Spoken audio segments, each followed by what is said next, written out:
Class 7 Honey com book का chapter number 1 है 3 questions. इस वीडियो में हम लोग इस चैप्टर को लाइन बाय लाइन समझेंगे कि इस चैप्टर में क्या स्टोरी है। इस चैप्टर को पढ़ने से पहले समझ लेते हैं कि ये कहानी किस बारे में है। A king has 3 questions. एक राजा के पास 3 सवाल हैं एंड ही इज़ सीकिंग, वो उनके जवाब खोज रहा है। सीकिंग यानी खोजना, टू देम यानी वो सारे सवालों के जवाब क्या कर रहा है, खोज रहा है। व्हाट आर द क्वेश्चंस, वो सारे सवाल क्या हैं। Does the king get what he want, क्या वो राजा अपने सवालों के जवाब पाता है। तो ये हम लोग इस चैप्टर में जानेंगे। The thought came to a certain king that he would never fail if he knew 3 things. अब यहाँ बताया जा रहा है कि विचार, थॉट मतलब विचार, एक राजा, सर्टेन किंग मतलब एक राजा थे। वहाँ पर नाम नहीं बताया जा रहा है, बस बताया जा रहा है कि एक राजा थे। उनके दिमाग में एक विचार आया कि ही वुड नेवर फेल, वो कभी भी असफल नहीं होंगे। इफ़ ही न्यू 3 थिंग्स, अगर वो 3 बातों के बारे में जान जाएं तो वो कभी भी फेल नहीं होंगे। दीज 3 थिंग्स वर, ये जो 3 चीज़ें थी या ये 3 सवाल थे वो क्या थे। What is the right time to begin something, किसी भी चीज़ को शुरू करने का सही समय क्या है। पहला सवाल क्या है, किसी भी चीज़ को शुरू करने का सही समय क्या है। Which people should he listen to, दूसरा सवाल है कि किस व्यक्ति की बात राजा को सुननी चाहिए। और तीसरा सवाल है what is the most important thing for him to do, और राजा के लिए सबसे इम्पॉर्टेंट चीज़ क्या होती है सबसे पहले करने के लिए। ये 3 सवाल थे और राजा का ऐसा मानना था कि ये 3 सवालों के जवाब अगर उसे मिल जाए तो वो कभी भी फेल नहीं होगा। The king therefore sent messengers throughout his kingdom. Throughout का मतलब होता है पूरे, पूरे किंगडम यानी राज्य में उसने मैसेंजर्स, अपने आदमियों को भेजा। Promising a large sum of money, sum of money का मतलब होता है बड़ी रकम। तो एक बड़ी रकम का वादा किया उन्होंने, मतलब अपने मैसेंजर्स को भेजा और बोला कि मैं एक बहुत बड़ा रिवॉर्ड दूंगा, बहुत बड़ा एक प्राइज़ दूंगा टू एनीवन, किसी को भी, who would answer these 3 questions, जो इन तीनों सवालों के सही जवाब देगा उसको मैं एक लार्ज सम ऑफ मनी दूंगा। तो ऐसा उन्होंने अपने मैसेंजर्स से कहलवाया पूरे किंगडम में। Many wise men came to the king, बहुत सारे वाइज मैन यानी बुद्धिमान लोग राजा के पास आए। But they all answered his questions differently, लेकिन सभी ने अलग अलग जवाब दिया। In reply to the first question, पहले क्वेश्चन के जवाब में, some said the king must prepare a time table, कुछ लोगों ने कहा कि राजा को एक टाइम टेबल प्रिपेयर करना चाहिए, यानी एक समय सारणी बनानी चाहिए। पहला सवाल क्या था कि किसी भी चीज़ को शुरू करने का सही समय क्या है, ये पहला सवाल था। तो उसके लिए कुछ लोगों ने जवाब दिया कि एक टाइम टेबल बना लीजिए एंड देन फॉलो इट, और उसको फॉलो करिए स्ट्रिक्टली, कठोरता से। ओनली इन दिस वे, सिर्फ इस तरीके से, could he do everything at its proper time. और उन लोगों का मानना था कि आप टाइम टेबल बना लेंगे और उसको फॉलो करेंगे तो आपको पता रहेगा कि किसी भी चीज़ को शुरू करने का सही समय क्या है, क्योंकि आपके पास एक टाइम टेबल है। अदर्स सेड, कुछ दूसरे लोग जो थे उनका क्या कहना था, that it was impossible to decide in advance. अब जो दूसरे लोग थे वो लोग पहले लोगों के तुलना में अलग सोचते थे। उनका मानना था कि ये इम्पॉसिबल है, यह असंभव है पहले से डिसाइड कर लेना कि राइट समय क्या है किसी भी चीज़ को करने का, क्योंकि आप पहले से डिसाइड नहीं कर सकते कि सही समय किसी भी चीज़ को शुरू करने का क्या है। The king should notice all that was going. अब यहाँ पे जो दूसरे लोग हैं वो जो कह रहे हैं कि भाई किसी भी चीज़ को करने का सही समय पहले से निर्धारित नहीं होता है, उसका टाइम टेबल नहीं होता है। और यहाँ बता रहे हैं कि राजा को ध्यान देना चाहिए कि क्या चल रहा है। अवॉइड फुलिश प्लेजर्स, और मूर्खतापूर्ण आनंद के पीछे नहीं भागना चाहिए। अवॉइड का मतलब ऐसी चीज़ों को अवॉइड करना चाहिए, यानी जो गैर ज़रूरी काम है उसको नहीं करना चाहिए। And always do what ever seemed necessary, necessary यानी ज़रूरी, और ऑलवेज हमेशा वही काम करना चाहिए जो आपको ज़रूरी लगे एट दैट टाइम, उस वक्त। यानी जो दूसरे लोगों का मानना था कि आपको अपने हिसाब से चलना चाहिए और मूर्खतापूर्ण बातों को छोड़ देना चाहिए और जो ज़रूरी काम लगे पहले उसे करना चाहिए। Yet others said that the king needed a council, और दूसरे लोगों का मानना था कि आपको एक काउंसिल की ज़रूरत है ऑफ वाइज मैन। काउंसिल मतलब होती है सभा यानी ग्रुप, और वाइज मैन मतलब बुद्धिमान। तो बुद्धिमान लोगों के ग्रुप की ज़रूरत है आपको, हु वुड हेल्प हिम, जो आपको बताएंगे एक्ट एट प्रॉपर टाइम, कि किसी भी चीज़ को शुरू या करने का जो प्रॉपर टाइम है वो कब है। This was because only one man would find it impossible. अब ऐसा ये क्यों कह रहे हैं कि आपको बुद्धिमान लोगों की ज़रूरत है? क्योंकि कोई एक इंसान कभी भी डिसाइड नहीं कर सकता कि कोई भी चीज़ को करने का करेक्ट टाइम क्या है। एक अकेला व्यक्ति नहीं समझ सकता। विदाउट हेल्प फ्रॉम अदर्स, बिना दूसरों की मदद लिए, the right time for every action, यानी सही समय क्या है किसी भी चीज़ को शुरू करने का। तो ओवरऑल यहाँ पे 3 पक्ष आए। एक ने कहा कि आप एक समय सारणी बना लीजिए, दूसरे ने कहा कि आपको जो ज़रूरी लगे वो करिए, और तीसरे ने कहा कि आपको बुद्धिमान लोगों की ज़रूरत है जो आपको बताएं कि किसी भी चीज़ को शुरू करने का सही समय क्या है। तो 3 तरह के आंसर आए पहले सवाल का। अभी सिर्फ पहला सवाल चल रहा है। But then others said that there were some things which could be urgent. अब देखिए यहाँ बताया जा रहा है लेकिन कुछ चीज़ें ऐसी होती हैं जो अर्जेंट हो सकती है यानी ज़रूरी हो सकती हैं। These things could not wait for the decision. अब देखिए यहाँ चौथे प्रकार के लोग आ गए, वो तीसरे प्रकार के लोगों की बातों को काट रहे हैं कि बुद्धिमान लोगों से राय लेने का कभी कभी आपके पास समय नहीं होता। वो काम इतना अर्जेंट होता है कि आपको काउंसिल के डिसीजन का वेट नहीं करना पड़ता। In order to decide the right time for doing something, किसी भी चीज़ को करने का सही समय डिसाइड करने के लिए कभी कभी काउंसिल का वेट करना ज़रूरी नहीं होता क्योंकि वो काम बहुत अर्जेंट होता है। It is necessary to look into the future. अब यहाँ पे लोग कह रहे हैं कि ये ज़रूरी है कि आपको फ्यूचर में देखना पड़ेगा क्योंकि सही समय क्या है जानने के लिए। And only magicians could do it, और फ्यूचर में देखने का काम कौन कर सकता है? मजिशियंस यानी जादूगर या एस्ट्रोनॉमी बताने वाले, भविष्यवाणी करने वाले। The king therefore would have to go to magicians, और इसीलिए राजा को मजिशियंस के पास जाना चाहिए। तो यहाँ पे देखिए कई तरह की बातें आ गई। ठीक है, आपको समझ में आ गया होगा कि एक सवाल के कितने सारे जवाब है। कोई कह रहा है समय सारणी बना लो, कोई कह रहा है जब जरूरी है तब कर लो, कोई कह रहा है काउंसिल उठा लो, कोई कह रहा है काउंसिल का कभी कभी फ़ायदा ही नहीं है क्योंकि इतना काम अर्जेंट हो जाता है तो आपको खुद ही एक्शन लेना पड़ता है, और कुछ लोग कह रहे हैं कि मजिशियंस के पास चले जाओ। तो देखिए बहुत सारे आंसर आ गए। अब ये पहले सवाल का आंसर सारा आ गया। अब सेकंड सवाल पे आते हैं हम लोग। लिखा है in their answers to the second question.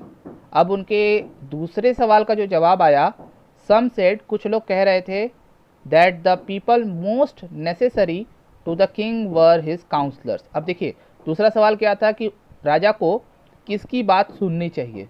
तो यहाँ बताया जा रहा है कि काउंसलर्स वो होते हैं जो उनके सलाहकार होते हैं। ठीक है ना, सलाहकार। तो यहाँ पे बताया जा रहा है कि राजा को सलाहकार की बात अवश्य सुननी चाहिए। अदर्स सेड, और दूसरे लोग कहते थे कि पुजारियों की बात सुननी चाहिए। A few others choose the doctors, कुछ लोगों का मानना था कि वैद्य यानी डॉक्टर लोगों की बात सुननी चाहिए। एंड येट अदर्स, और जो दूसरे लोग थे उनका मानना था कि सिपाहियों की बात सुननी चाहिए। तो यहाँ पे देखिए 4 आंसर यहाँ पर भी आ गए कि भाई कोई कह रहा है कि आप अपने सलाहकारों की बात सुनिए, काउंसलर्स की, कोई कह रहा है प्रीस्ट यानी पुजारियों की, कोई कह रहा है डॉक्टर्स की, और कोई कह रहा है सोल्जर्स की। तो ये हो गया सेकंड का जवाब अलग अलग। थर्ड पे आते हैं तो लिखा है टू द थर्ड क्वेश्चन। अब थर्ड क्वेश्चन क्या था? कौन सा काम सबसे ज़रूरी होता है पहले करने के लिए। देखिए पहला सवाल था कि किसी भी काम को करने का सही समय क्या है, और तीसरा सवाल है कि कौन सा काम पहले करना चाहिए। ठीक है ना, तो यहाँ बताया जा रहा है कि सम सेट साइंस, कुछ लोगों का मानना था कि विज्ञान यानी वैज्ञानिक रूप से जो काम पहले करना है वो पहले वैज्ञानिक रूप वाला काम करना चाहिए। अदर्स चूज फाइटिंग, कुछ लोगों का मानना था कि युद्ध वाले काम पहले करने चाहिए। एंड येट अदर्स, और कुछ लोगों का मानना था कि धार्मिक पूजा पाठ पहले करना चाहिए। तो यानी यहाँ पर भी कई सारे जवाब आ गए। तो 3 सवाल थे, उसके बहुत सारे जवाब आ गए। तो क्या होता है इससे, as the answers to his questions were so different. अब राजा के सवालों के कई सारे अलग अलग जवाब आने लगे। The king was not satisfied, और राजा जो है संतुष्ट नहीं हुआ किसी भी जवाब से। एंड गेव नो रिवॉर्ड, और उन्होंने कोई भी पुरस्कार नहीं दिया। इंस्टीड, इसके बजाय, he decided to seek the advice of a certain hermit. Hermit यानी साधु, ठीक है ना, सन्यासी। तो इन लोगों की बात संतुष्ट नहीं कर पाई राजा को, तो राजा ने डिसाइड किया कि वो क्या करेंगे, एक हर्मिट से एडवाइस लेंगे। और सीख मतलब खोजना, तो जो सलाह है वो खोजने जाएंगे किसके पास, हर्मिट के पास। Who was widely known for his wisdom. Widely known का मतलब दूर दूर तक जाना जाता है अपनी बुद्धिमानी के लिए। यानी वो जो हर्मिट है जिसके बारे में यहाँ बताया जा रहा है, वो बहुत फेमस हैं अपनी बुद्धिमानी के लिए। The hermit lived in a would. Would यानी आप कह सकते हो जंगल। तो हर्मिट जो है वो जंगल में रहते हैं। विच ही नेवर लेफ्ट, जिसको छोड़कर वो कभी भी बाहर नहीं जाते हैं। He saw no one but simple people, और वो किससे मिलते हैं, सिर्फ साधारण लोगों से, सिंपल पीपल से।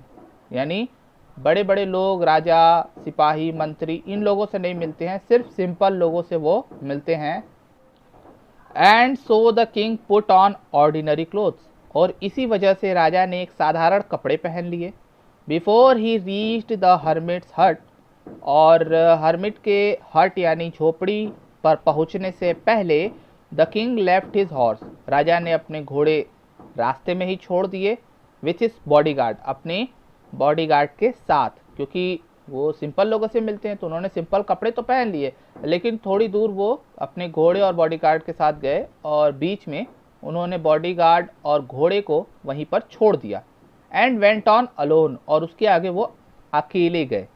As the king came near the hermit's hut, यानी जैसे ही साधु के झोपड़ी के पास पहुंचे राजा, he saw the hermit digging the ground in front of his hut. यहाँ पर बताया जा रहा है कि राजा जैसे ही वहाँ पर पहुँचे, जो हर्मिट थे वो डिगिंग यानी खोद रहे थे, ग्राउंड यानी ज़मीन, इन फ्रंट ऑफ हिज हट यानी अपनी झोपड़ी के सामने वाली ज़मीन में वो खुदाई कर रहे थे। और ऐसा करते हुए राजा ने उन्हें सौ देखा। ही ग्रीटेड द किंग, और वो हर्मिट ने राजा का स्वागत किया। ग्रीटेड मतलब स्वागत करना, वेलकम करना। एंड कंटिन्यूड डिगिंग, स्वागत करने के बाद अपनी जो खुदाई कर रहा था ज़मीन पर वो हर्मिट, उसने वो चालू रखा। The hermit was old and weak, वो जो साधु थे वो बहुत बूढ़े और कमज़ोर थे। एंड एज ही वर्कड, जैसा कि वो काम कर रहे थे और बूढ़े थे, ही ब्रेथ हैविली, और वो बहुत तेज़ी से सांस ले रहे थे, क्योंकि वो कमज़ोर थे और ज़मीन खोदने में बहुत मेहनत लगता है, तो वो बहुत तेज़ी से सांस ले रहे थे। The king went up to the hermit, राजा जो है हर्मिट के पास गए। एंड सेड, कहा, I have come to you, मैं आपके पास आया हूँ बुद्धिमान साधु, to ask you to answer 3 questions, मैं अपने 3 सवालों के जवाब आपके पास जानने के लिए आया हूँ बुद्धिमान hermit. How can I learn to do the right thing at the right time. वापस से अपने 3 सवाल यहाँ पर बताते हैं कि मैं कैसे जान सकता हूँ कि किसी भी चीज़ को करने का सही समय क्या है। पहला सवाल तो यही था। दूसरा है, who were the people I need most, कौन सा ऐसा व्यक्ति है जिसकी मुझे ज़्यादा ज़रूरत है या मुझे जिसकी बात सुननी चाहिए। एंड व्हाट अफेयर्स, अफेयर्स का मतलब होता है मामले, यानी यह कौन से ऐसे काम हैं, कौन से ऐसे मामले हैं जो बहुत इंपॉर्टेंट होते हैं सबसे पहले करने के लिए। तो ये 3 सवाल जो शुरू में हम लोगों ने जाना, वो यहाँ पर साधु के सामने उन्होंने रख दिया। The hermit listen to the king, उस हर्मिट ने राजा की बात सुनी, बट डिड नॉट स्पीक, लेकिन कुछ बोले नहीं। He went on digging, went on digging का मतलब उन्होंने खुदाई जारी रखा। और तब राजा ने कहा, यू आर टायर्ड, आप थक गए हैं। Let me take the spade, मुझे आप फावड़ा दीजिए। And work in your place, और मैं आपकी जगह यहाँ पर काम करता हूँ, आपका मैं काम कर देता हूँ, आप थक गए हैं। सेड द हर्मिट, हर्मिट ने कहा थैंक्स, धन्यवाद। Giving the king his spade, और उन्होंने वो फावड़ा राजा को दे दिया। Then he sat down on the ground, और हर्मिट जो है जमीन पर बैठ गए। When the king had dug 2 beds, अब यहाँ पर ये जो खुदाई हो रही है वो फ्लावर लगाने के लिए हो रही है, तो उसी को बेड कहा जाता है कि एक जगह पे जहाँ फ्लावर लगाना है वहाँ पे थोड़ी सी खुदाई, फिर थोड़ी दूर पर, फिर थोड़ी दूर पर, उसे बेड कहते हैं। तो यहाँ बताया जा रहा है कि राजा ने 2 बेड खोदे। He stopped and repeated his question, 2 bed खोदने के बाद वो रुक गए और फिर से अपने 3 सवाल उन्होंने रिपीट किया। The hermit gave no answer, hermit ने फिर से जवाब नहीं दिया। बट स्टूड अप, लेकिन वो खड़े हो गए। स्ट्रेचिंग आउट हिज हैंड, और अपने हाथ फैलाकर फॉर द स्पेड, फावड़ा मांगने लगे। एंड सेड, कहा, नाउ यू रेस्ट, अब तुम आराम करो। एंड लेट मी वर्क, मुझे काम करने दो। यानी जब उन्होंने सवाल को रिपीट किया 2 बेड खोदने के बाद, तो साधु खड़े हो गए और फावड़ा मांगे कि दो मुझे और तुम आराम करो, मैं करता हूँ। But the king did not give him the spade, लेकिन राजा ने उन्हें स्पेड नहीं दिया। एंड कंटिन्यू टू डिग, और खोदना जारी रखा। 1 hour passed, देन अनदर, 1 घंटा बीता, फिर दूसरा घंटा। The sun went down behind the trees, और जो सूरज है पेड़ों के पीछे चल गया, यानी अस्त होने के करीब आ गया। And at last the king stuck the spade into the ground, फिर राजा ने अंततः उस फावड़े को जमीन पे पटक दिया। स्टक यानी पटक दिया। एंड सेड, कहा, आई केम टू यू, मैं आपके पास आया हूँ, बुद्धिमान व्यक्ति, फॉर एन आंसर, जवाब के लिए, टू माई क्वेश्चंस, मेरे सवालों के। If you can give me know answer, अगर आप मुझे कोई जवाब नहीं दे सकते हैं, टेल मी सो, मुझे बता दीजिए। And I will return home, मैं घर वापस चला जाऊँगा। Here comes someone running, said the hermit, अब ये यहाँ पर कह रहे हैं कि आपको नहीं देना है जवाब तो आप बता दीजिए, मैं घर चला जाऊँ। ये बात राजा जब कह रहे थे तब हर्मिट ने कहा कि देखो वहाँ कोई दौड़ते हुए आ रहा है, वहाँ से कोई दौड़ते हुए आ रहा है। मतलब उन्होंने उनकी बात का जवाब नहीं दिया, बल्कि उल्टा एक व्यक्ति वहाँ पर दौड़ते हुए आ रहा था, उसकी ओर इशारा करते हुए कहे हर्मिट कि देखो कोई दौड़ते हुए आ रहा है। अब वो व्यक्ति कौन है उसको हम लोग नेक्स्ट वीडियो में जानेंगे, क्योंकि ये वीडियो काफ़ी लंबी बन जाएगी अगर सारा चैप्टर इसी में बता दिया जाएगा तो, इसीलिए इसको मैं कई पार्ट में बता रहा हूँ। नेक्स्ट पार्ट को देखने के लिए चैनल को सब्सक्राइब कर लीजिए। अगर ये वीडियो समझ में आया है तो वीडियो को लाइक करिए और दोस्तों से शेयर करिए।